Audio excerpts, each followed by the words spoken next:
they are fascinated by them, and they almost in awe of some of the things that they could do. For example, in a time of Sulaiman, which we don't live in, alayhi salatu wasalam, during his time, Allah subhanahu wa ta'ala made the jinn bend the knee to him, alhamdulillah rabbil alameen, and he was able to, by the will of Allah, make them do things for himself. And we see in the Quran a very clear, distinct capability that the jinn have, or at least, I mean, you can debate about the tafsir of this ayah, but most scholars hold the position that it was a jinn. But they were able to almost like instant teleport the throne of Iblis from one part of the world to another.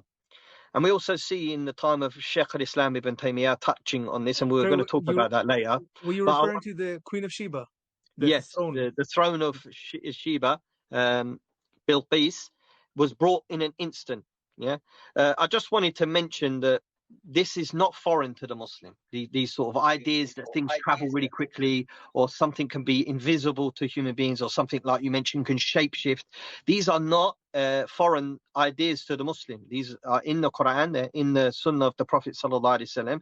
So they're not foreign to us, but they are foreign to them. So before we touch on Skinwalker, because it's a fascinating one, I want to say that the first major sort of major incident brought to attention of mankind in modern times would be the famous Roswell crash incident. So the basics of it was that they were testing nuclear weapons out in the middle of nowhere in a desert in Utah or New Mexico, around that area. Still, anyway, they tested this particular weaponry, and something fell down from the sky.